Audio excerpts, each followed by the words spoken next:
So what does it actually mean to have a factorial design or to work with a factorial ANOVA? Well, again, the idea is that I have more than one independent variable.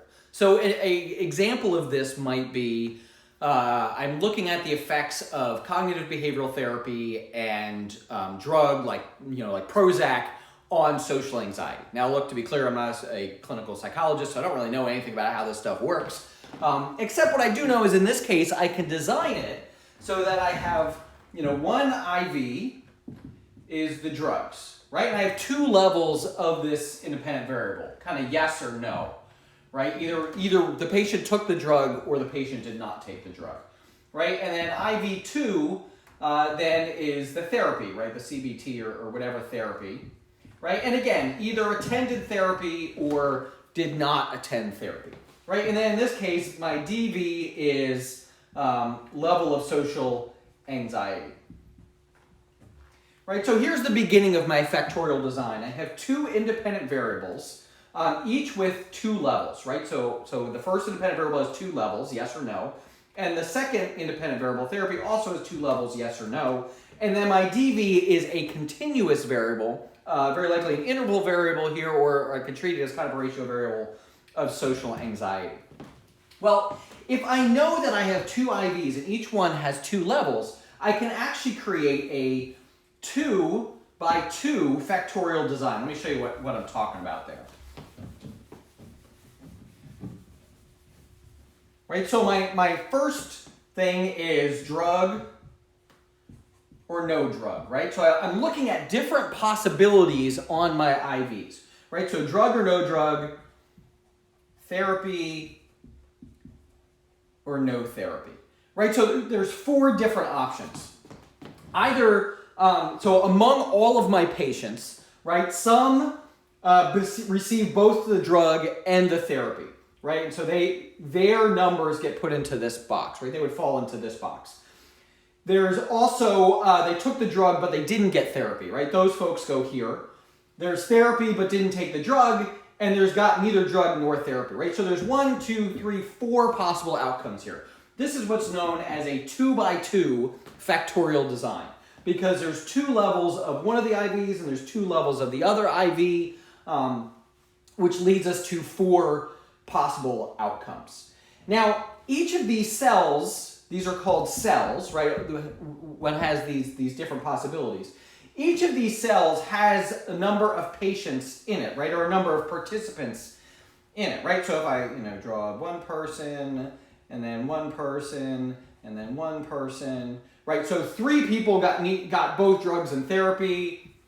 3 people got no drugs but did get therapy. 3 people got drugs but no therapy, and 3 people got neither drugs nor therapy, right? This is how many people are in each, I would say each of these, how many people are in each of these cells. And what I'm really looking at is I'm going to take the mean level of social anxiety of the people in each of these cells, and I'm going to compare them to each other. Just like a one-way ANOVA, I'm basically comparing means across groups. And that's all I'm doing here is I just take the mean level of social anxiety in this cell, the mean level of social anxiety in this cell, the mean level of social anxiety in this cell, and then also the mean level of social anxiety in this cell.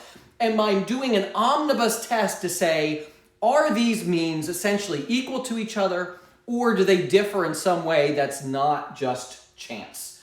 And that's really all a factorial ANOVA does, it's a way of conducting an omnibus test to compare the means in each of these cells across all of them all at one time to tell us that yes, there is some difference here that's attributable to something other than chance, or no, any difference we see in the means across these 4 cells is due to chance alone. I just want to add one more thing here. We have a couple of assumptions that underlie factorial ANOVA. The one is that I actually have to have everyone in at least someone in every cell, right? I can't have any cell that has no one in it, right? There's no drug, no therapy. Well, we didn't do that at all, right? It's just these 3. That's not how factorial ANOVA works. There's an assumption that I have some people in each cell. And in fact, I have approximately the same number of people in each cell, right? I can't have 10,000 people in this cell and like 2 people in this cell. It's a little robust against that assumption, but still I want more or less equal across each cell. And then I also want, just like my t-test, my one-way ANOVA, I do want the same variance in each cell. That is also a basic assumption. Again, we're kind of robust against that assumption, but we should be aware that the expectation is that everyone comes from more or less the same population. And right, so I wouldn't want to have some other factor of another population, which might happen if I have different variances across all of these. So again, I have a 2x2 factorial analysis, 2 levels of each IV, 2 IVs, 1 DV. Each of the IVs is factorial in that it has different levels of the factor. My DV is continuous. I have a number of people in each cell or each treatment condition that represent each combination of the IVs. I take the mean of my